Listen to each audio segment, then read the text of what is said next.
Hola chavo, soy el Ángel Cades. Y esto es para que conozcas sobre el tal Maitreya que se dice ser el anticristo, así que aplícate y ahí te va. Por diversas fuentes se ha venido diciendo que Maitreya es el anticristo. Pero, ¿quién es Maitreya?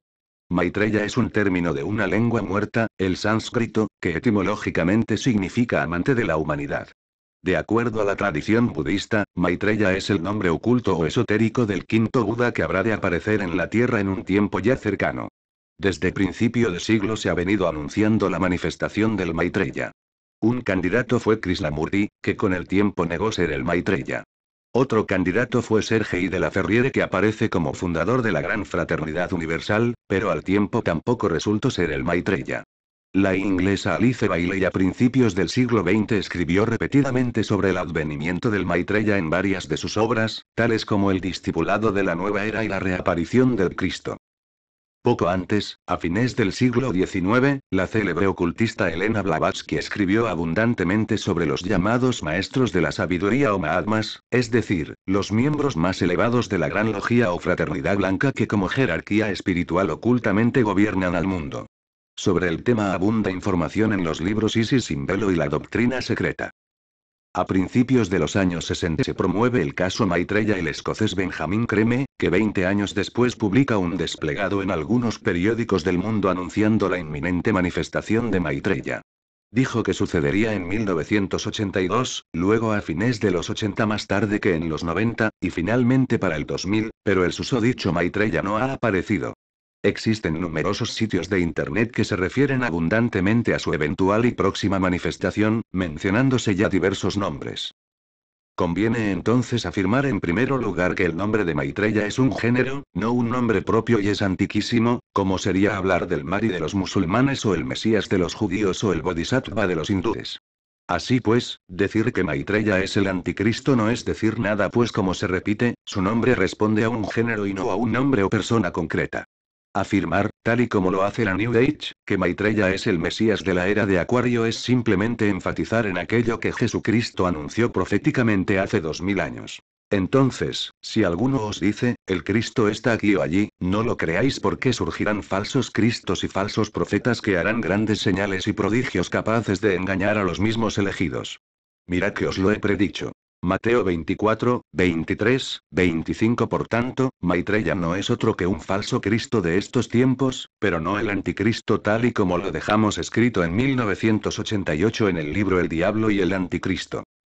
Al lector debe quedarle claro que el anticristo no ha aparecido y solo se manifestará luego que la apostasía llegue a su punto máximo, solo después del aviso y milagro anunciados en Garabantal y una vez que haya fallecido el último pontífice romano. Asimismo, el anticristo no es un personaje religioso sino político, es decir, aquel que encabezará el nuevo orden y gobierno mundial.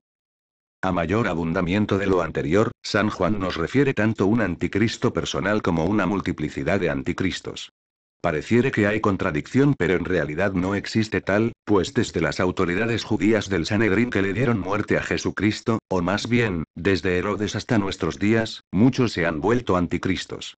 Pero no olvidemos que el misterio del mal ha estado en marcha a través de los siglos y ha engendrado innumerables anticristos. Y la masonería está a punto de dar su asalto final a través de una iglesia falsa con un papa impostor, y la bestia del mar.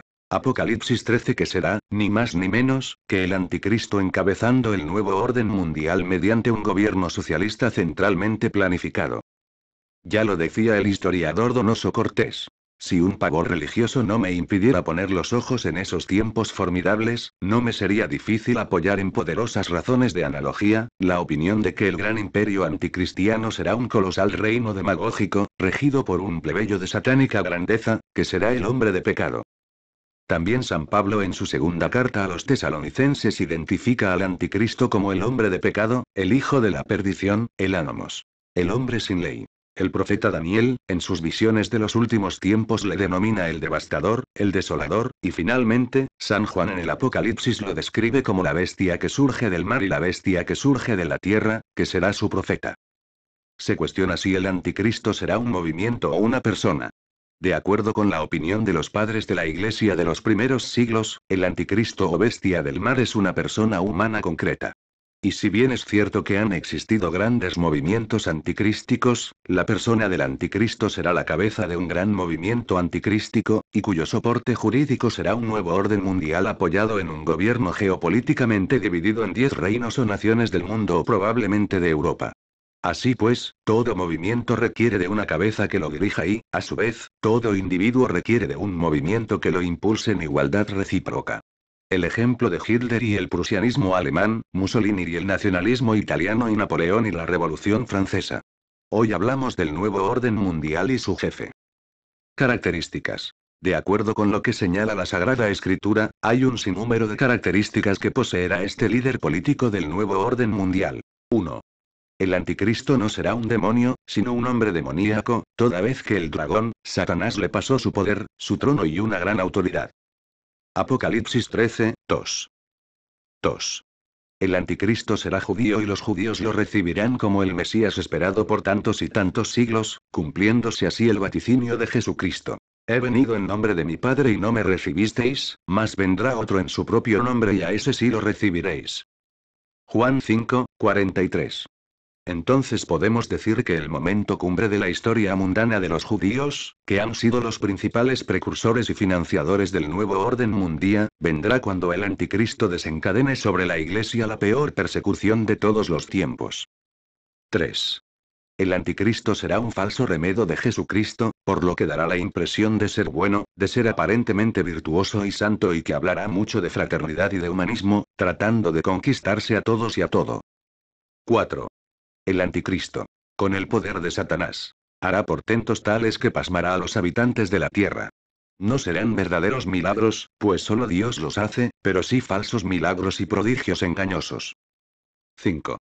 El Apocalipsis nos da ejemplos concretos de estos falsos milagros que hoy son muy posibles con la actual tecnología. Hacer bajar fuego del cielo.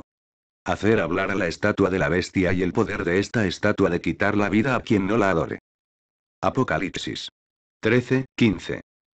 6. Reinará 3 años y medio o menos. Apocalipsis 13, 5 y Daniel 7, 24. Y si aquellos días no fuesen acortados nadie se salvaría, pero en atención a los elegidos se abreviarán aquellos días. Mateo 24, 22. 7. No será quebrado por mano humana. Daniel 7, 25, sino que será aniquilado por el soplo de la boca del Señor y con la manifestación de su parusía. Y Tesalonicenses 2, 8, San Miguel Arcángel lo lanzará vivo al fuego del infierno. Apocalipsis 20, 1, 3. 8. El anticristo o bestia del mar tendrá un aliado que será el falso profeta que surge del mundo religioso y que se constituye en el principal promotor de una falsa iglesia, indispensable esta para que pueda surgir el culto sacrílego al anticristo. 9. El reino del anticristo, llegado el momento, será universal y totalitario. En este sentido, reducirá a la Iglesia a una tribulación cual nunca ha conocido.